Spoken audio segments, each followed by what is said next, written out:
Good evening, నేను Vamsi. Welcome to agenda. తరం మారుతోంది, ఆలోచన విధానం కూడా మారుతోంది. మరి 10 నుండి 15 ఏళ్ల క్రితం నరేంద్ర మోదీని, భారతీయ జనతా పార్టీని నమ్మినట్టుగా ఇప్పుడు కొత్త జనరేషన్ నమ్ముతున్నారా? కేవలం హిందుత్వ, జాతీయవాద నినాదాలు మాత్రమే జనాలను ఎంతో కాలం ఆకర్షించలేవని తేలిపోతుందా?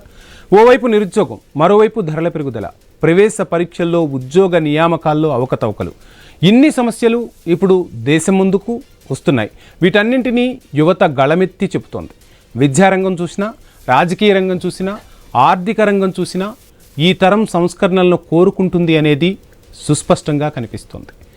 అమెరికా, యూరప్ దేశాల ప్రభావం భారతదేశ యువతపై పడుతుందా అంటే ఎస్, తాజా గణాంకాలు ఆ విధానాన్ని స్పష్టం చేస్తున్నాయి. మరి యువత ఆలోచన విధానంలో వచ్చిన మార్పు భారతీయ జనతా పార్టీకి, ఎన్డీఏకు, అదేవిధంగా దేశంలోని చాలా పార్టీలకు సవాలుగా మారినట్టే కనిపిస్తోంది.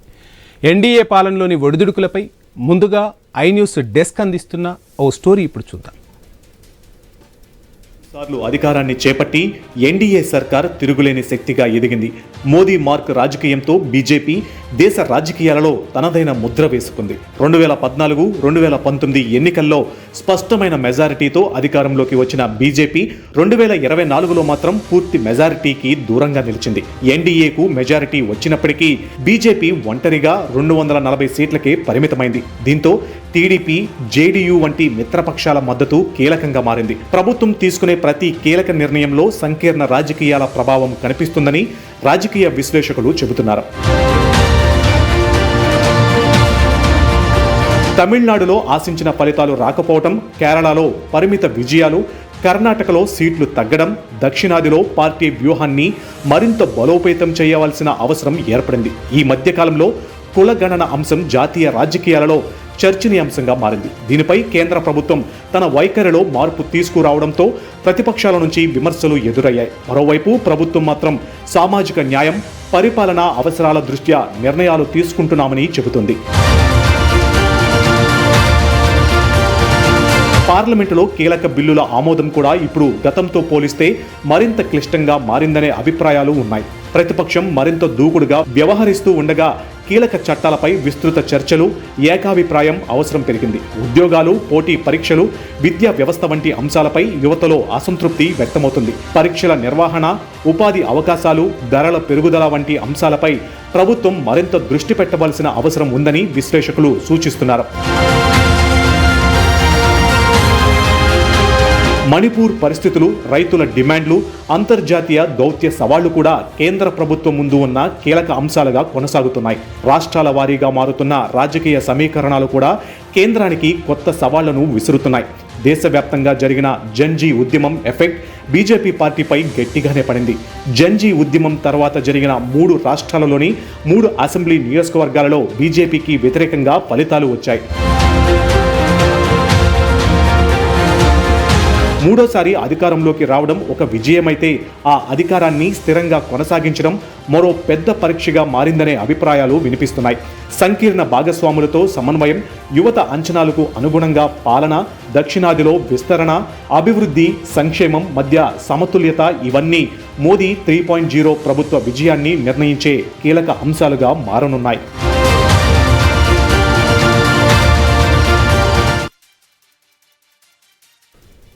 ఎస్, ఇక వీటితో పాటు దేశ రాజకీయాల్లో భారతీయ జనతా పార్టీ అప్రతిహితంగా దూసుకుపోతున్న వేళ ఒక్కసారిగా మార్పులు, చేర్పులు చోటు చేసుకుంటున్నాయి. ఇది ఒక భారతీయ జనతా పార్టీకే కాదు, దేశంలోని అన్ని రాజకీయ పార్టీలను ఒత్తిడికి గురి చేస్తుంది. అందులో అధికారంలో ఉన్న ఎన్డీఏ సర్కార్పై భారతీయ జనతా పార్టీపై సవాళ్లు పెరిగిన పరిస్థితి కనిపిస్తుంది. ఇక ఎప్పుడూ కూడా భారతీయ జనతా పార్టీ నేతలు మాట చెప్తూ ఉంటారు, డబుల్ ఇంజన్ సర్కార్ అని చెప్పి. ఇప్పుడు ఆ డబుల్ ఇంజన్ సర్కార్ కాస్త సంకీర్ణ ఇంజన్గా మారిందా అంటే ప్రస్తుత పరిస్థితులు ఆ విధంగానే కనిపిస్తున్నాయి. దేశ రాజకీయాల్లో ఇప్పుడు ఈ ప్రశ్నలు సామాన్యుడి నుంచి రాజకీయవేత్తల వరకు వినిపిస్తున్నాయి. ఎన్డీఏ దక్షిణాది వ్యూహం గురించి మనం మాట్లాడితే సరైన ఫలితాలను ఎన్డీఏ అటు భారతీయ జనతా పార్టీ రాబట్టలేకపోతుంది. రాజకీయ నిపుణుల అంచనాలు కూడా ఆ విధంగానే ఉన్నాయి. ఒకే ఒక్క గెలుపు ఇప్పుడు దేశ రాజకీయాలను మలుపు తిప్పేసిందన్న చర్చ నిన్నటి నుంచి జోరందుకుంటుంది. ఆ అంశమే బీహార్లోని బంకీపూర్ ఉప ఎన్నిక ఫలితం భారతీయ జనతా పార్టీ భవితవ్యాన్ని మార్చేయనుందా అనే పరిస్థితులు కనిపిస్తున్నాయి. ఓవైపు బడ్జెట్, కీలక బిల్లుల్లో ఆమోదానికి అటు తెలుగుదేశం పార్టీ ఇటు జేడీయూ నుంచి వస్తున్న డిమాండ్లకు కూడా భారతీయ జనతా పార్టీకి కాస్త తలనొప్పిగా మారిందన్న వాదన కూడా వినిపిస్తోంది. పార్లమెంటు సమావేశాల్లోనూ ప్రతిపక్షాల నుంచి అడ్డంకులు ఎదురవుతూనే ఉన్నాయి, వాకౌట్లు ఎక్కువగానే వినిపిస్తున్నాయి. నీట్ పేపర్ లీక్ వివాదంపై యువత ఆందోళనలు దేశం మొత్తాన్ని చుట్టేశాయి. ఎన్డీఏకు వ్యతిరేకంగా సీజేపీ జెన్జీ ఉద్యమాలు ధర్మేంద్ర ప్రధాన్ రాజీనామా వరకు దారితీశాయి. ఎన్డీఏకు అక్కడ కూడా కాస్త డ్యామేజ్ అయిన పరిస్థితి జరిగిందని రాజకీయ వర్గాల్లో పెద్ద ఎత్తున చర్చ నడుస్తుంది. ఈ అంశాలన్నీ ఓవైపు డిస్కస్ అవుతుండగానే అయోధ్య రామ మందిరానికి సంబంధించి అవకతవకలు, ఇప్పటికే ప్రతిపక్షాలు కేంద్రంపై విమర్శలు, జంజీ ఓటు బ్యాంకు రాజకీయ సమీకరణాలను మార్చేస్తుందంటూ ఒక ఉదాహరణగా బీహార్లో మొదలైన మార్పు దేశ రాజకీయాలపై ప్రభావం చూపబోతుందా? భారతీయ జనతా పార్టీలో అసలు ఏం జరుగుతుంది? రాజకీయ పార్టీలన్నీ కూడా అలర్ట్ అవుతున్నాయా? కేంద్రంపై వస్తున్న వ్యతిరేకతను మోదీ ఎలా తిప్పికొట్టనున్నారు? సో రకరకాల అంశాలు చర్చకు వస్తున్న వేళ ఐ న్యూస్ ఎజెండాలో మా కొలీగ్ పవన్ కూడా జాయిన్ అవుతున్నారు. Pavan, good evening. Good evening Vamshi. మీరు అంటున్నట్టు బీజేపీ 10 సంవత్సరాల తర్వాత 1 వీక్ లో మనం చాలా చేంజెస్ మనం చూస్తూ ఉన్నాం. ఈ చేంజెస్ అన్నీ కూడా అన్ని రాజకీయ పార్టీలను, భారతీయ జనతా పార్టీ అని ఎందుకు ఎక్కువగా మనం మాట్లాడుకోవాల్సి వస్తుంది అంటే అధికారంలో ఉన్నారు కాబట్టి భారతీయ జనతా పార్టీ గురించి మాట్లాడుతున్నాం. కానీ యువగళం అనేది దేశంలోని అన్ని రాజకీయ పార్టీలను ఒక్కసారిగా ఆందోళనకు గురిచేసింది. వాళ్ళ ఎజెండాలను మార్చుకోవాల్సిన పరిస్థితి కనిపిస్తుంది, వ్యూహాలను మార్చుకోవాల్సిన సిచ్యువేషన్ను ఈ యువతరం కల్పించింది. అండ్ రీసెంట్గా జరిగిన బీహార్ ఎన్నికకు సంబంధించి కూడా చూస్తే ఆ సమీకరణాలు ఆ విధంగానే కనిపిస్తున్నాయి. ఏం చెప్పదలుచుకున్నారు? వంశీ, మీరు అన్నట్టు బీజేపీకి 10 సంవత్సరాల తర్వాత కొంత ఎదురుదెబ్బ తగిలింది అనుకోవచ్చు. ముఖ్యంగా ప్రశాంత్ కిషోర్ గెలుపు బంకీపూర్లో, అటు బీజేపీ పార్టీ జాతీయ అధ్యక్షుడిగా ఉన్న వ్యక్తిది సీట్ కోల్పోవడం బీజేపీకి మొదటి ఎదురుదెబ్బగా అనుకోవచ్చు. 2.5 సంవత్సరాల చూస్తుంటే బీజేపీ పాలన చూస్తుంటే అక్కడక్కడ కొంత మైనస్ పాయింట్లు కనిపిస్తున్నాయి. ఈసారి అధికారంలోకి వాళ్ళకు నినాదం పెట్టుకొని రావడం జరిగింది. 400 పార్ అని నినాదం పెట్టుకొని ఎన్నికలకు రావడం జరిగింది. 400 పార్ కాలేకపోయిళ్ళు కొంత చంద్రబాబు నాయుడు సపోర్ట్ కావచ్చు, నితీష్ కుమార్ సపోర్ట్ తీసుకొని వాళ్ళ అధికారంలోకి రావడం జరిగింది. అధికారంలోకి వచ్చిన నుంచి కొన్ని వివాదాలు తెరపైకి వచ్చినాయి. ముఖ్యంగా సీజేపీ మూవ్మెంట్ బీజేపీకి ఒక పెద్ద ఎదురు దెబ్బ తగిలింది అనుకో. జెన్జీ ఉద్యమం ద్వారా అటు బీజేపీ వైపు యువత మళ్ళకుండా అటు వెళ్లకుండా ఒక అడ్డుకట్ట వేసిన పరిస్థితి ప్రస్తుతానికి కనిపిస్తుంది. సో అదే ఉద్యమం బంకీపూర్లో పడిందంటే మనం అవుననే సమాధానం వినిపిస్తుంది ప్రస్తుతం. సో అక్కడ నుంచి ఒకవైపు రాజకీయ పార్టీలు కూడా వాళ్ళ ప్రచారాన్ని మార్చిన పరిస్థితి కనిపిస్తుంది. ఏ విధంగా ప్రజల్లోకి వెళ్ళాలి, గతంలో ఉన్న స్ట్రాటజీస్ వాడచ్చా, ప్రస్తుతం కొత్త రకంగా స్ట్రాటజీతో మనం వెళ్ళాలంటే కొత్త రకంగానే జెన్జీకి దగ్గర విధంగా ఆ స్ట్రాటజీని వాడచ్చు అనే అంశాన్ని అయితే ప్రస్తుతం ఒక కనిపిస్తుంది. సో అదే విధంగా నరేంద్ర మోదీ గారి వీడియోస్ కావచ్చు, లేకపోతే వాళ్ళు చేస్తున్న ప్రచారం ప్రస్తుతం అదే కనిపిస్తుంది. జెన్జీకి దగ్గరగా వెళ్ళేలాగానే వాళ్ళ విషయాలు మనకు తెలుస్తున్నాయి. సో మీరు అన్నట్టు ఒక కొత్త ఉద్యమం కేవలం బీజేపీకే కాకుండా ఈ దేశంలో ఉన్న అన్ని పార్టీలకు కూడా ఇదొక ఎదురు దెబ్బగా కలిగింది అనుకోవచ్చు మనం. రైట్ పవన్, ఎజెండాలో ఈరోజు మనతో పాటు జాయిన్ అవుతున్నారు మిట్టా పార్థసారథి గారు, భారతీయ జనతా పార్టీ మాజీ ఎమ్మెల్యే. అదేవిధంగా శ్యామ్ ప్రసాద్ గారు కాంగ్రెస్ నుంచి మనకు జాయిన్ అవుతున్నారు. హేమ గారు ఆమ్ ఆద్మీ పార్టీ నుంచి మనకు మరి కాసేపట్లో జాయిన్ అవుతారు. భరత్ రెడ్డి గారు సీనియర్ జర్నలిస్ట్. ఎజెండాలో ఈరోజు దేశ రాజకీయాల్లో ఏ విధమైన మార్పులు రాబోతున్నాయి, భారతీయ జనతా పార్టీతో పాటు మిగతా రాజకీయ పార్టీలన్నీ కూడా తమ ప్రతివ్యూహాలను మార్చాల్సిన పరిస్థితి యువతరం కల్పించిందా? ఈ అంశంపై చర్చిద్దాం. ముందుగా గెస్టులందరికీ కూడా గుడ్ ఈవినింగ్ అండి. పార్థసారథి గారి వాయిస్ తీసుకునే ముందు అజెండాలో షార్ట్ బ్రేక్ తీసుకుందాం. Stay tune. Back to agenda. Parthasarathi గారు, దేశంలో యువతరం గాలి వీస్తుంది, యువతరం మార్పు కోరుకుంటుంది. ఇదే యువతరం ఒక 12 సంవత్సరాల క్రితం వెళితే మోడీ జపం చేసింది, మోడీ లాంటి నాయకుడు కావాలంది. ఇప్పుడు మార్పు కోరుతుంది కూడా అదే యువతరం. ఎందుకు ఈ మాట అంటున్నానంటే మోడీకి కూడా సోషల్ మీడియాలో అప్పట్లో ఒక దశాబ్దం క్రితం వరకు మనం చూస్తే, బ్యాక్ వెళ్ళి చూస్తే అప్పట్లో పెద్ద ఎత్తున సపోర్టు నిలిచిన యువత అదే సోషల్ మీడియా వేదికగా ఈరోజు ఎన్డీఏ ప్రభుత్వాన్ని ప్రశ్నిస్తున్న పరిస్థితి. ఎలా చూస్తున్నారు? ఎటువంటి మార్పులు జరిగాయి అనుకోవచ్చు? నమస్కారం అండి. మీరు సోషల్ మీడియా గురించి చెప్పారు కాబట్టి మొట్టమొదటి ఆ విషయాన్ని గురించి చెప్పారు. మొన్న నరేంద్ర మోడీ గారు ఒక వీడియో విద్యార్థులను ఉద్దేశించి ఇస్తే 2 రోజుల లోపల దాదాపుగా ఎన్ని కోట్లు వచ్చాయో మీరే చెప్పాలి, ఎందుకంటే మళ్ళీ నేను చెప్పాను అనుకో ఏదో లేదు లేదు లేదు లేదు అంటే మామూలుగా అంతే కదా, మీరేదో దాంట్లో ఏదో ఇది చెప్పారు అంటారు, అవతల వాళ్ళు ఏదో ఆ రోజు వచ్చిన దానికి 10 రెట్లే ఎక్కువగా వచ్చింది. కాబట్టి యువతలో అలాంటిది లేదు. నెరేటివ్ అనేటువంటిది ఏదైనా మిగతా వాళ్ళు చేస్తా అంటే మీరు ఆ నెరేటివ్ లో పడకండి. మేము పడకంటారా? అంతే అంతే, మీరు పడద్దండి అంటున్నా. First of all Bharatiya Janata party అదే ఫస్ట్ ఆ విషయం వరకు చెప్తున్నాను, మిగతా విషయాలు తర్వాత చెప్తాను. గెలుపోటములకు సంబంధించి అనేక రకాలైనటువంటి యొక్క కాంబినేషన్స్ అండ్ పర్ముటేషన్స్ అనేటువంటి చాలా రకాలుగా వస్తూ ఉంటాయి. ప్రశాంత్ కిషోర్ గారు గెలిచారు అనేటువంటి దానికి మీరందరూ ఒక కోణంలో చూస్తుంటే అక్కడ ఆర్జేడీకి ప్రత్యామ్నాయం కావాలి అనేటువంటి ఉద్దేశంతో కూడా చాలా మంది గెలిపించి ఆర్జేడీని దాదాపుగా కనుమరుగు చేయడం మేము కూడా విశ్లేషించుకుంటాం. అదే దాని మీద మేము బ్లైండ్ గా ఉంటాం. కానీ ఆ సీటు మీదే కదా, ఆ సీటు మీది కదా. అందుకేనండి అదే చెప్తున్నా నేను, ఆ సీట్ మాదే అయినా ఈ రోజు ప్రశాంత్ కిషోర్ బీహార్ వాసి, అనేక రకాలైనటువంటి రాజకీయ పార్టీలకు ఆయన సిఫారసు గా పనిచేశాడు. ఆయన దగ్గర కావాల్సినంత నిధులు ఉన్నాయి, టాలెంట్ ఉంది, దానికి సంబంధించి ఆయన పనిచేశాడు. ఆయన యొక్క నియోజకవర్గంలో ఆయన విజయం సాధించాడు. మొట్టమొదటి అభినందిద్దాం. ఫస్ట్ ఆఫ్ ఆల్ మనం అభినందించాలి ఎవరైనా కూడా ఉన్నా కూడా. కాకపోతే ఈసారి 3 ఎలక్షన్లు జరిగాయి బైపోల్స్ లో. ఒకటి బీజేపీకి వచ్చింది, ఒకటి ప్రశాంత్ కిషోర్ గారికి వచ్చింది, జన ఆమోదం పార్టీకి వచ్చింది. పార్థసారథి గారు ఇక్కడ ఆ సీటు కోల్పోయింది భారతీయ జనతా పార్టీ జాతీయ అధ్యక్షుడు జేపీ నడ్డా స్థానంలో అది ఆ సీటు కోల్పోవటం. నితిన్ నబీన్ గారు బాధ్యతలు చేపట్టిన తర్వాత సరే ఎన్నో గెలుపులు ఎన్నో ఓటములు చూసినా ఇది మాత్రం పెద్ద చర్చ అవుతుంది కదా పార్టీలో అంతర్గతంగా కూడా. వంశీ గారు నేను కూడా క్వశ్చన్ యాడ్ చేస్తాను ప్లీజ్ మీ క్వశ్చన్ కి. పార్థసారథి గారు చెప్పండి సార్. ఇందాక మీరు అన్నట్టు బీజేపీకి బంకిన్పుర ఒక కంచుకోట ఉంది. ముఖ్యంగా నితిన్ నబీ గారు అక్కడ దశాబ్దాల కాలంగా గెలుస్తూ వచ్చారు. సో కొంత వ్యతిరేకత మొదలైంది అనుకోవచ్చా? ఏదైనా కానివ్వండి, నేనేమంటానంటే రాజకీయాల్లో దీనికి సంబంధించి ఉండేటువంటిదే మాట్లాడడం అనేటువంటిది అంత కరెక్ట్ కాదని నేను అంటాను ఫస్ట్.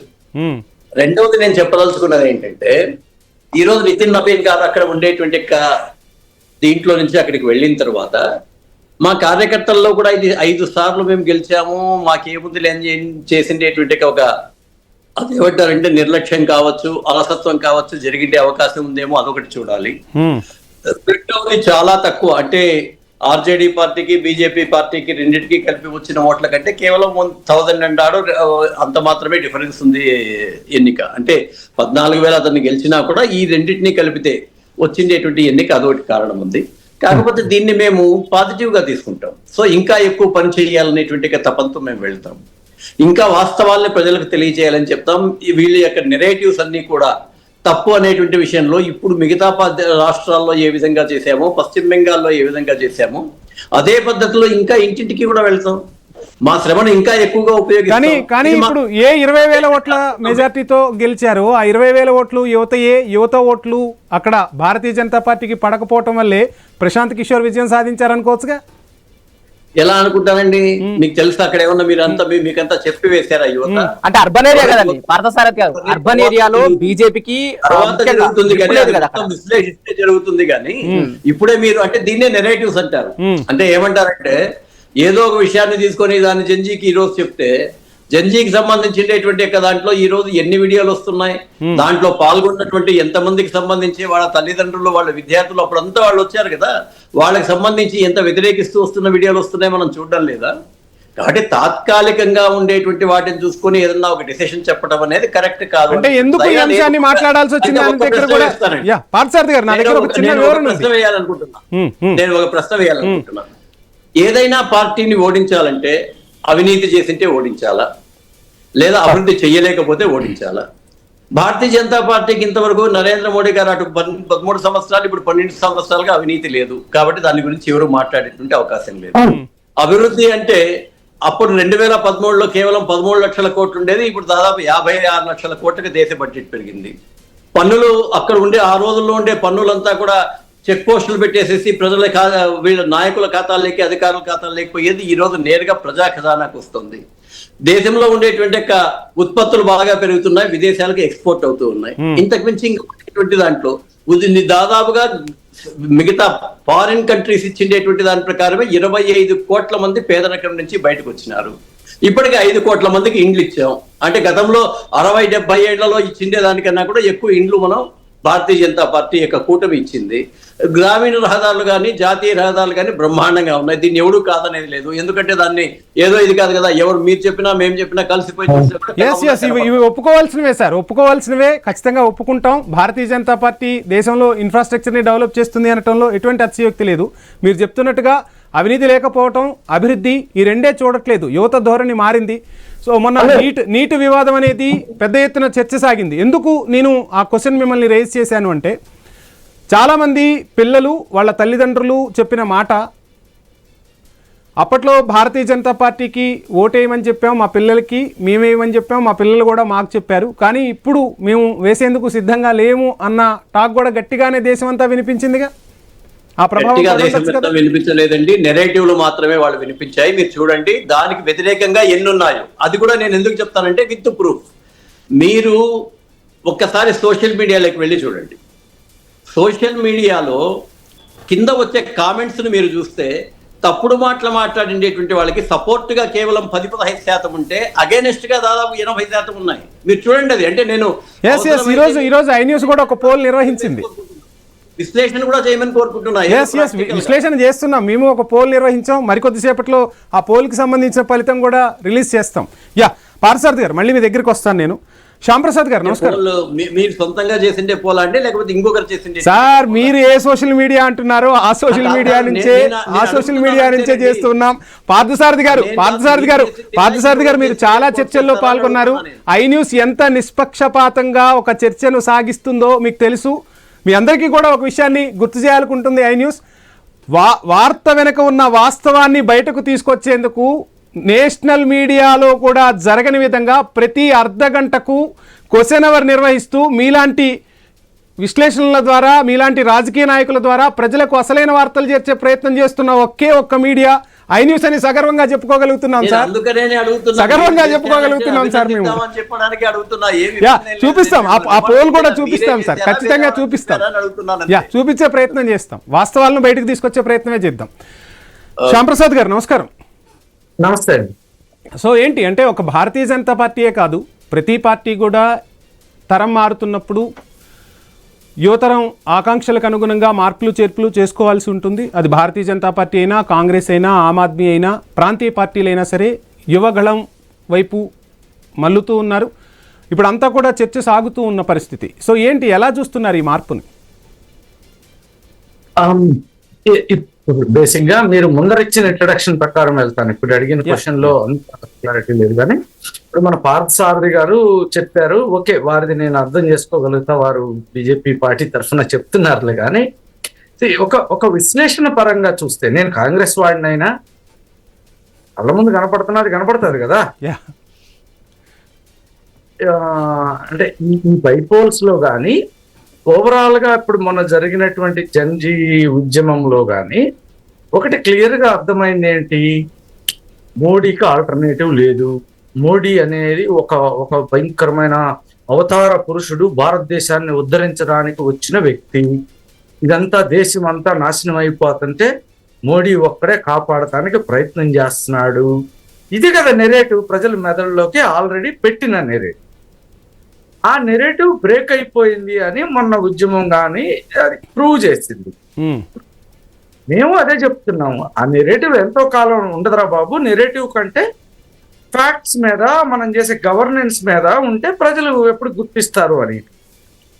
ఏమైంది, పాత జనరేషన్ అంటే కొత్త జనరేషన్ ఆ పాత నెరేటివ్ కి బానిసలుగా ఉండదలుచుకోలేదు. కానీ శ్యాంప్రసాద్ గారు, ఒక క్వశ్చన్ నాది కూడా.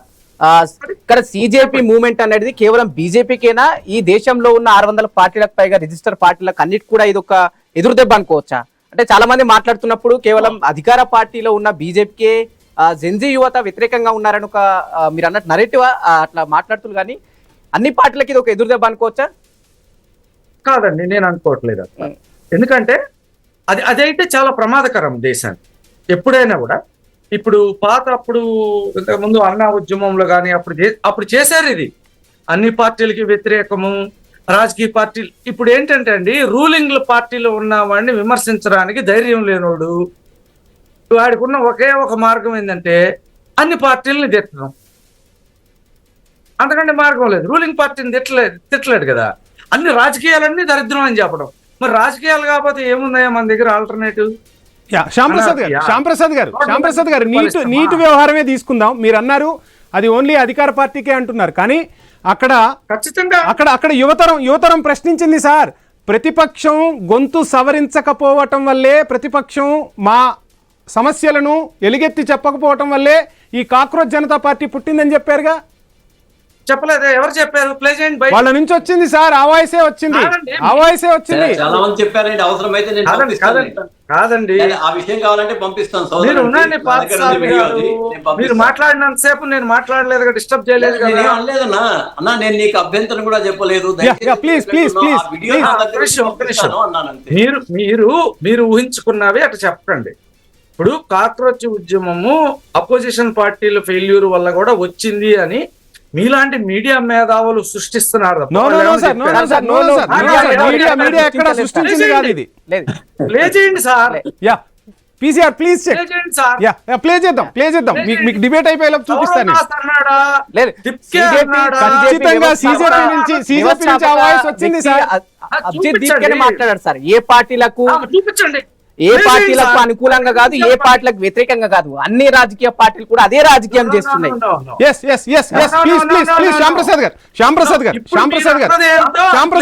శ్యాంప్రసాద్ గారు మీకు వివరణ ఇచ్చే ప్రయత్నం ఖచ్చితంగా చేస్తాం. ప్లీజ్ కంటిన్యూ చేయండి, చర్చను కంటిన్యూ చేయండి.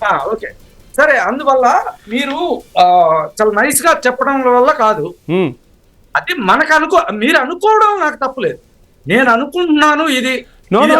నా అభిప్రాయాలను రుద్దే ప్రయత్నం చేయట్లేదు నేను ఇక్కడ. అపోజిషన్ పార్టీల మీద కూడా అసంతృప్తితో సిజేపీ వచ్చింది అని మీరు అనుకుంటే నాకు అబ్జెక్షన్ లేదు, వ్యాలిడ్ పాయింట్. కాకపోతే ఇది అదే అని మీరు చెప్పండి. ఓకే. సో సెకండ్, సిజేపీ ఉద్యమం కానీ ఎవరైనా, కాంగ్రెస్ ఉన్నా బీజేపీ ఉన్నా, ఇటువంటి ఉద్యమాలు వచ్చేవి ప్రభుత్వం రూలింగ్ లో ఉన్న వాడి మీద అసంతృప్తితో వస్తాయి, అసంతృప్తితో వచ్చినాయి. సెకండ్, ఇంకొకటి, మీరు అపోజిషన్ చేయలేదు అంటానికి కూడా కాదు, మీరు పాయింట్ బై పాయింట్ తీసుకుందాం. కాంగ్రెస్ పార్టీ ఇదే ఇష్యూ మీద, పేపర్ లీక్ల మీద, నిరుద్యోగం మీద కాంగ్రెస్ పార్టీ ఎప్పటి నుంచి మాట్లాడుతుంది? మాట్లాడింది. కాకపోతే ఇప్పుడున్న రాజకీయ సిచ్యువేషన్ లో కాంగ్రెస్ పార్టీ ఒక బాధ్యత గల పొలిటికల్ పార్టీగా మేము పార్లమెంట్లో లేవనెత్తుతాం, తప్పనిసరి పరిస్థితుల్లో తప్ప రోడ్ల మీద చెయ్యి. బట్ అది చేస్తుంటే మేము దానివల్ల ఉపయోగం లేదు, రిజల్ట్ రావట్లేదు, కాబట్టి యువత రోడ్ల మీదకి రావాల్సి వచ్చింది. అది యూత్ అందువల్ల రోడ్ల మీదకి వచ్చారు. దాంట్లో నేను యాక్సెప్ట్ చేస్తాను. యూత్ వచ్చారు, అర్థమవుతుంది కదా. ఏ పరిస్థితుల్లో అయినా గవర్నమెంట్స్ ప్రోగ్రెసివ్ గా ఉండకుండా పాత జమానాలో మిగిలిపోతే, యువతతో టచ్ కోల్పోతే ఇటువంటి సిచ్యువేషన్లే వస్తాయి. మీరు ఎమర్జెన్సీ టైంలో తీసుకోండి, నేనే చెప్తున్నా కదా. అప్పుడు ఎక్కువగా ఉద్యమాలు చేసింది ఎవరు? విద్యార్థి ఉద్యమాలే కదా, విద్యార్థులే కదా, అంటే అది యూతే కదా. అంటే పాత జనరేషన్ అంతా ఎగ్జిస్టింగ్ నెరేటివ్ కి బానిసలై ఉంటారు. దాన్ని బ్రేక్ చేయగలిగేది యూత్. ఇవాళ బ్రేక్ చేసింది యూత్. మొదటి నుంచి మాలాంటి వాళ్ళని చెప్తుంటాం, కానీ మాతో పాటు మా జనరేషన్ వాళ్ళు వెనకపోవచ్చు. ఇవాళ యూత్ బయటకు వచ్చింది, ఫైట్ చేశారు. ఇది ఒక మెసేజ్ ప్రభుత్వానికి. మేము ఇట్లనే చేసుకుంటా పోతే కుదరదు, ప్రజల్లో ఎంతో అసంతృప్తి ఉంది, ఎన్నో సమస్యలు ఉన్నాయి, అర్థం చేసుకోవాలి. అది అర్థం చేసుకోకుండా వాళ్ళని డిస్క్రెడిట్ చేయటము, ఆ వచ్చిన పిల్లకాయలు, ఆడు 3వ తరగతిలో ఆడు పెన్సిల్ దొంగతనం చేశాడు, 7వ తరగతిలో వాళ్ళ నాయన రెడ్ లైట్ వైలేట్ చేశాడు, అది ఇది అని చెప్పి వాళ్ళని డిస్క్రెడిట్ చేస్తే ఏమొస్తుందండి? అది చేస్తుంది ప్రభుత్వం. దానికంటే పాఠం నేర్చుకొని సవరించుకుంటే వాళ్ళకే మంచిది. ఇప్పుడు మేము చెప్తున్నామండి, వాళ్ళని పడేసేసి మేము అర్జెంటుగా అధికారంలో రావాలి అంతే కదా, మేము ఇంకో పొలిటికల్ పార్టీ కదా, కానీ మేము అట్లాంటి పార్టీ కాదు. మా పాలిటిక్స్ మేము చేస్తాం. సరేనా బాబు, మీకే అధికారం ఉంది, బాగా పరిపాలించండి, వద్దంటున్నామా? మీరు బాగా పరిపాలిస్తే మేమెందుకు వద్దంటాం? బాగా పరిపాలించకపోతే అడుగుతాం, ప్రజల తరఫున అడుగుతున్నాం. మమ్మల్ని వచ్చి కాంగ్రెస్ పార్టీని వచ్చి వాళ్ళు దేశద్రోహులు, వాళ్ళు అదేంటది ఇంకేమో చెప్తారు, వీళ్ళు హిందూ ద్రోహులు, ఇవన్నీ శ్యాంప్రసాద్ గారు మాట్లాడదాం. శ్యాంప్రసాద్ గారు కాలం నిలబడవండి. శ్యాంప్రసాద్ గారు మీకు సమయం ఇస్తాను. Yeah back to agenda. Hema గారు, ఏంటి అంటే ఈరోజు E20 పెట్రోల్కు వ్యతిరేకంగా ఆప్ ఒక ఉద్యమాన్ని చేపట్టగలిగింది, స్వరాన్ని వినిపిస్తూ ఉంది. మొన్న ఒక ఉద్యమం, ఈరోజు ఒక ఉద్యమం. అంటే ప్రభుత్వానికి సెగ తగులుతున్న పరిస్థితి ఎలా చూడొచ్చు? ఈ ఉద్యమంతో ఏం చేయబోతోంది? పనుల్లో ఉన్న వాళ్ళందరికీ నమస్తే అండి. ఖచ్చితంగా ఈరోజు E20 ఒక్క సమస్య కాకపోతే ఒక సమస్యను పరిష్కరించడానికి ఈరోజు దేశంలో చాలా పెద్ద సమస్యలు అన్ని రకాలుగా అన్ని వ్యవస్థలలో ఉన్నాయి. కాబట్టి మొన్నటిదాకా ధర్మేంద్ర ప్రధాన్ అయిపోయింది. ఈ రోజున చూసుకుంటే E20 అనేది ప్రతి ఒక్కరికి అవసరమైనది పెట్రోల్. దాంట్లో కనీసం టెస్ట్ చేయకుండా, దాని మీద అవేర్నెస్ లేకుండా ప్రజలకు రుద్దాలి అన్నట్టుగా ఈ రోజు ఇథనాల్ ని బయట దేశం నుంచి, అది అమెరికా నుంచి ఇంపోర్ట్ చేసుకోవడమా, లేకపోతే ఈ రోజున నితిన్ గడ్కరీ కొడుకులకు వచ్చేసి ఇద్దరికి ఇథనాల్ ఫ్యాక్టరీలు ఉండడం వల్ల వాళ్ళ కోసమా, సొంత లాభం కోసం ఈ రోజున వచ్చేసి బండ్లల్లో కనీసం E20 అనేది సపోర్ట్ చేస్తుందా చెయ్యదా అనేది ఇవన్నీ ఏవి కానీ ఒక టెస్ట్ లేదు, ఏది లేకుండా డైరెక్ట్ గా కొన్ని హేమ గారు ఆల్రెడీ కేంద్ర ప్రభుత్వం చెప్తూ వస్తుంది 2019 తర్వాత ఉన్న వెహికల్స్ లో E20 పెట్రోల్ వాడచ్చు, 2019 కన్నా ముందున్న వెహికల్స్ లో వాడితే కానీ ఒక 2 నెలలకు 3 నెలలకు సర్వీస్ చేసుకుంటే బాగుంటుందని కేంద్ర ప్రభుత్వం చెప్తూ వస్తుంది. ఈ విషయంలో దీన్ని ఏమంటారు? సర్టిఫైడ్ ఏదైనా సర్టిఫైడ్ చేశారా, లేదంటే టెస్టులు చేశారా, దానికి ఏదైనా ఆధారాలు ఉన్నాయా, అవి జనాలకు చూపించారా? ఇప్పటికీ కూడా ప్రతి ఒక్క దాంట్లో వచ్చేసి ప్రాబ్లమ్స్ అవుతున్నాయి. ఇంజిన్ ప్రాబ్లం అవుతున్నది, పిస్టన్ ప్రాబ్లం అవుతున్నది, rubber problem, mileage problem. Even మనం బండ్లలో పెట్రోల్ కొట్టించుకున్నది ఎందుకండి? అసలు బీజేపీ ప్రభుత్వం ఎందుకు వచ్చింది? ఈ రోజున 40 రూపీస్ పెట్రోల్ ఇస్తా అన్నారు, మరి 40 రూపీస్ పెట్రోల్ అవ్వకుండా ఈ రోజున వచ్చేసి 100కు పైన పెంచేసిరు. మొన్న వారం చెప్పేసి కూడా పెంచుకుంటూనే పోతారు, పెంచుకుంటూ పోయారు తప్ప ఏ రోజు. ఇప్పుడు క్రూడ్ ఆయిల్ రేట్ తగ్గింది, మరి ఎందుకు వచ్చేసి పెట్రోల్ తగ్గించలేదు? పెట్రోల్ లో ఎందుకు ఇథనాల్ కలుపుతున్నారు? ఎందుకు జనాలకు బడ్డన్ చేస్తున్నారు? ఈవెన్ దో భారతదేశం నుంచే వచ్చేసి నేపాల్ కి, భూటాన్ కి సప్లై చేస్తున్నారు పెట్రోల్. వాళ్ళ దగ్గర కూడా 97 రూపాయలు ఉన్నది, మన భూటాన్ లో వచ్చేసి 97 చిల్లర ఉన్నది. అంటే నేపాల్ లో చూసుకుంటే వచ్చేసి 123 రూపాయలు ఉన్నది. మన దేశంలో ప్యూర్ పెట్రోల్ అనేది అసలు లేదు, అమ్మట్లేదు ఎక్కడ కానీ. ప్రతి బంక్ లో ఆప్షన్ ఇవ్వాలి, ఏది ప్యూర్ పెట్రోల్ కొట్టుకునే వాళ్ళు ప్యూర్ కొట్టుకుంటారు, లేదంటే ఇథనాల్ మిక్స్ తక్కువ రేట్ లో కావాలనుకున్న వాళ్ళు ఆప్షన్స్ ఇవ్వకుండా డైరెక్ట్ గా ఇథనాల్ మిక్స్ చేసేసి కనీసం అవేర్నెస్ లేదు, దాని గురించి అవగాహన లేదు, దానికి టెస్టెడ్ లేవు, ఏమీ లేదు. దేశవ్యాప్తంగా పోరాటానికి సిద్ధమవుతున్నారా? 100% అండి. ఇది ఇథనాల్ పెట్రోల్ వల్ల సామాన్య మానవుడు అనేది చాలా రకాలుగా వాళ్ళు మనీ విషయంలో దెబ్బతింటున్నారు. అదే విధంగా బండి రిపేర్స్ వస్తూ ఉంటాయి, మైలేజ్ తక్కువైపోయి ఎంత అని చెప్పేసి పెట్రోల్ అంటే దేశంలో ఉన్న ప్రజల నడ్డి వీరుస్తున్నారు తప్ప ఈ రోజుకి వచ్చేసి పెట్రోల్ రేట్లు పెంచి ఏమన్నా దేశ అప్పును ఏమన్నా తీర్చారా అంటే అప్పును తీర్చలేదు. పోనీ ఈ రోజు క్రూడ్ ఆయిల్ తక్కువ అయితే కనీసం వచ్చేసి పెట్రోల్ ఏమన్నా తక్కువ చేశారా? ఒక 60 రూపాయలు పెట్రోల్ రావాలి మాక్సిమం, కనీసం వాళ్ళు వచ్చేసి 100 లోపలైనా ఇస్తున్నారా? అది ఇవ్వట్లేదు. సో ఇంకా నిత్యావసర ధరలు తగ్గించాలి, ఎందుకు తగ్గించలేదు అనేసి వీళ్ళు సంపాదన కోసం మాత్రమే వీళ్ళు కూడబెట్టుకోవడానికి. ఇంకొక విషయం అంటే ఇంతకుముందు అభివృద్ధి అన్నారు, అభివృద్ధి అంటే అదాని అంబానీ సంపదలు పెరిగితే అభివృద్ధి అంటారా వీళ్ళ దృష్టిలో? ఇంకొకటి వచ్చేసి ఏమంటారు, ఇన్ఫ్రాస్ట్రక్చర్ అని చెప్పేసారు. దేంట్లో మొత్తానికి రోడ్స్ ఫెయిల్, ఏంటిది airport fail, railway stations fail, అన్ని రకాలుగా ఫెయిల్, పరీక్ష పేపర్లు కూడా ఫెయిల్, అన్ని రకాలుగా ఫెయిల్. ఎప్పుడు ఇన్ఫ్రాస్ట్రక్చర్ బాగుపడిందని చెప్తున్నారు. అసలు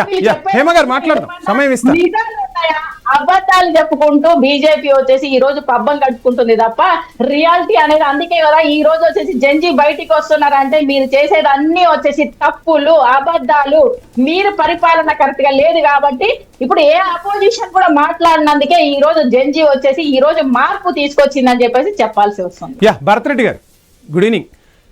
ఇక్కడ 2 అంశాలు మనం మాట్లాడుకోవాలి. ఒకటి, రాజకీయ పార్టీలన్నీ కూడా అప్రమత్తమయ్యాయి, అలర్ట్ అయ్యాయి. యువతకు సంబంధించి, కాంగ్రెస్ పార్టీకి సంబంధించి ముఖ్యమంత్రి స్వయంగా చెప్పిన పరిస్థితి 21 సంవత్సరాలకే ఎమ్మెల్యేలు చట్టసభల్లోకి ఇక రావాలి, ఆ విధంగా మేము శాసనసభలో కూడా ఓ బిల్లు పెట్టబోతున్నామని కూడా చెప్పారు. రెండో వైపు ప్రతి అంశంపై కూడా నిన్న మొన్నటి వరకు అధికార ప్రతిపక్షాల మధ్య మాటల యుద్ధం జరిగితే ఇప్పుడు యువపక్షం అనేది ఒకటి వచ్చింది, గళాన్ని వినిపిస్తుంది. మాటల వరకే ఆగట్లేదు, చేతలతో ఆ సమస్య పరిష్కారం వరకు వెళ్ళారు. ఒక ఎగ్జాంపుల్ అయితే మనం చూసాం. రాబోయే రోజుల్లో ప్రతిదీ కూడా ఈ విధంగానే యువత ముందుకు తీసుకెళ్లగలుగుతుందా? ప్రతి దాంట్లోనూ సక్సెస్ అవ్వగలుగుతుందా? యా, భరత్ రెడ్డి, నాది కూడా ఒక క్వశ్చన్ అండి, వంశీ గారితో యాడ్ చేస్తాను. ఇందాక వంశీ గారు చెప్పినట్టు గతంలో పార్టీలన్నీ కుల సమీకరణలు కావచ్చు, ఇంకా మిగతా సమీకరణలతో ప్రజల్లోకి వెళ్ళేది. ప్రస్తుతం యువ సమీకరణ చేస్తూ వెళ్తుంది అనుకోవచ్చా? ప్రస్తుతం సిచ్యువేషన్ చూస్తుంటే అన్ని పార్టీలు వంశీ గారు, ఇప్పుడు పార్టీల వాదన మనం విన్నాం. అంటే కాంగ్రెస్, బీజేపీ వారి వాదనలు, వాళ్ళ పార్టీకి అనుకూలంగా వారి వాదనలు కరెక్టే అనుకున్నాము. కానీ మేమైనా విశ్లేషించాల్సింది ఏంటంటే వాట్ ఏం జరుగుతుందని మనం విశ్లేషించాల్సిన బాధ్యత మీ మీదైనా మా మీదైనా ఉంది. ఇక్కడ మనకు ముఖ్యంగా మనం చూడాల్సిన అంశం ఏంటంటే, ఇక్కడ నిన్న జరిగిన ఎన్నికకు సంబంధించి బీజేపీకి గట్టి ఎదురు దెబ్బ, అందులో నిస్సందేహం. ఎందుకంటే ఒక జాతీయ పార్టీ అధ్యక్షుడు సీట్ కోల్పోవడం అనేది బీజేపీకి ఎదురు దెబ్బ. సేమ్ టైం ఏంటంటే బీజేపీకి కరెక్షన్ కూడా అవకాశం. బీజేపీ ఎప్పుడు కరెక్షన్ చేసుకుంటుంది. ఎందుకంటే మనం 2014లో చూసుకున్నట్టయితే యూపీలో అధికారంలోకి వచ్చిన టైంలో గోరఖ్పూర్ అలాగే 2 ఎంపీ సీట్లు రిజైన్ చేయడం జరిగింది. యోగి ఆదిత్యనాథ్, మౌర్య ఉప ముఖ్యమంత్రి, వాళ్ళిద్దరూ ఎంపీకి రిజైన్ చేస్తే ఆ 2 సీట్లలో ఓడిపోవడం జరిగింది. ముఖ్యమంత్రి ఉప ముఖ్యమంత్రి ప్రాతినిధ్యం వహించిన 2 ఎంపీ సీట్లు ఓడిపోవడం జరిగింది. వాళ్ళు అధికారంలో ఉన్న సమయంలో కూడా. బీజేపీకి ఎంత ఎదురుదప్పో దాన్ని కరెక్షన్ చేసుకోవడానికి కూడా ఒక అవకాశం ఎప్పుడు తీసుకుంటారు. ఎందుకంటే మనం మహారాష్ట్ర ఎలక్షన్ చూసాం, మా హర్యానా ఎలక్షన్ చూసాం, మొన్న లోక్సభ ఎన్నికల తర్వాత మళ్ళీ తిరిగి పుంజుకొని మిగతా రాష్ట్రాల్లో అధికారంలోకి రావడానికి వాళ్ళకి ఒక అవకాశం కదుడుతుంది. ఇక మరొక అంశాన్ని కాంగ్రెస్ పార్టీ వైపు నుంచి చూస్తే, కాంగ్రెస్ పార్టీ ఇంతకాలం వాయిస్ వినిపించడానికి వెనుకంజ వేసింది, కానీ ఇప్పుడు వాయిస్ బయటకు వస్తుంది. అయితే ఇప్పుడు జెన్జీ ఏదైతే తీసుకొచ్చిందో కాంగ్రెస్ పార్టీ, ఈ అంశాలన్నీ గతంలో కాంగ్రెస్ పార్టీ కూడా తీసుకొచ్చింది. ఎందుకంటే గతంలో పేపర్ లీకేజ్ అయింది, 2-3 సార్లు నీట్ పేపర్ లీకేజ్ అయింది. కానీ మంత్రి రాజీనామా చేసేదాకా కాంగ్రెస్ పార్టీ పోరాడలేకపోయింది. కాంగ్రెస్ పార్టీ మేము ప్రశ్నించామన్నారు కానీ దాన్ని చివరి వరకు తీసుకురాకలేకపోయింది. కానీ యువశక్తి కాంగ్రెస్ పార్టీ రిజైన్ చేసేంత వరకు వాళ్ళను వదిలిపెట్టలేదు, అది ప్రభుత్వాన్ని వదిలిపెట్టలేదు. కాబట్టి యువశక్తి అనేది ఎవరి శక్తి కాదు, ఎవరికి పార్టీకి అనుకూలం కాదు, వ్యతిరేకం కాదు. ఆ సమస్య మీద వాళ్ళు పోరాటం. ఎక్కడైతే ఇందాక ప్రశాంత్ కిషోర్ గెలిచిన ఆ అయితే గెలుపుని మిగతా పార్టీలు కూడా, మిగతా రాష్ట్రాలు ఉన్న ప్రతిపక్ష పార్టీలు కూడా ఎగ్జాంపుల్ గా అదే విధంగా ముందుకెళ్లే అవకాశం ఉందా? జెన్జీని కూడగట్టడం, యువతని కూడగొట్టడం, ఈసారి వచ్చే ఎన్నికల్లో ఆ కొత్తతనాన్ని ముందుకు తీసుకెళ్లిపోయే పరిస్థితి కనిపిస్తుందా? ఆ ఎగ్జాంపుల్ తీసుకోవచ్చా? అంటే ప్రశాంత్ కిషోర్ చూడలేమండి. ఎందుకంటే ప్రశాంత్ కిషోర్ ఎన్నిక ఒక బై ఎలక్షన్ కు జనరల్ ఎలక్షన్స్ కి చాలా డిఫరెన్స్ ఉంటుంది. బై ఎలక్షన్ కూడా ఓటింగ్ పోలరైజేషన్ అవుతుంటది. ఎందుకంటే ఇప్పుడు ఎప్పుడైనా బీహార్ లో బీజేపీ ఆర్జేడీల మధ్య పోటీ ఉంటది. ఈ రోజు చూసినట్టయితే ఆర్జేడీ 3వ స్థానానికి పోవడం జరిగింది. బీజేపీ వద్దనుకున్న ఓటర్ అంతా కూడా ఏం చేస్తారంటే మన ప్రశాంత్ కిషోర్ ఓటేయడం జరిగింది. ఎక్కువ ఓటింగ్ ఆర్జేడీకి రావాల్సిన ఓటింగ్ అంతా ప్రశాంత్ కిషోర్ కు వెళ్ళడం జరిగింది. బీజేపీ ఓటింగ్ కూడా వెళ్ళుంటది, కాకపోతే ఆర్జేడీ ఎక్కువ లాస్ అయినట్టుగా నాకు అనిపిస్తుంది. అది కాంగ్రెస్ బీజేపీ వాళ్ళు విశ్లేషించుకోవాల్సిన అవసరం ఉంది. కాకపోతే నేను ఏమంటున్నా అంటే బై ఎలక్షన్ కి జనరల్ ఎలక్షన్ తేడా ఉంటది. బై ఎలక్షన్ లో ఎప్పుడు కూడా ఓటింగ్ పోలరైజేషన్ అవుతుంటుంది. మోడీ కావాలన్నా వద్దా, అక్కడ ప్రభుత్వం కావాలన్నా వద్దనే దాని మీద జరుగుతుంది. జనరల్ ఎలక్షన్ వచ్చినప్పుడు అది వేరే విధంగా ఉంటుంది. దాంతో పాటు ఇప్పుడు యువశక్తికి సంబంధించి రేవంత్ రెడ్డి చెప్పడం జరిగింది 21 ఏళ్ల కంటే యువశక్తిని టార్గెట్ చేయడానికి ఇప్పుడు ప్రతి పార్టీ ముందున్న లక్ష్యము, వాళ్ళ ముందున్న స్లోగన్ ఏంటంటే యువశక్తిని వాళ్ళ పార్టీ వైపు మళ్లించుకోవాలి, అదేమి మళ్లించుకోవాలి. ఒక మార్పును తీసుకురావడానికి జెన్జీ కాక్రోచ్ పార్టీ మాత్రం పూనుకుంది, అందులో సక్సెస్ అయింది. ఈ సక్సెస్ ఎంతవరకు మరో 3 ఏళ్ల వరకు ఏ విధంగా కొనసాగుతుందని చెప్తే అన్ని పార్టీలకు, కాంగ్రెస్, బీజేపీ, రీజనల్ పార్టీ, అన్ని పార్టీలకు తెలుసుకోవాల్సిన అవసరం అయితే మనకి ఇప్పుడు కనిపిస్తుంది.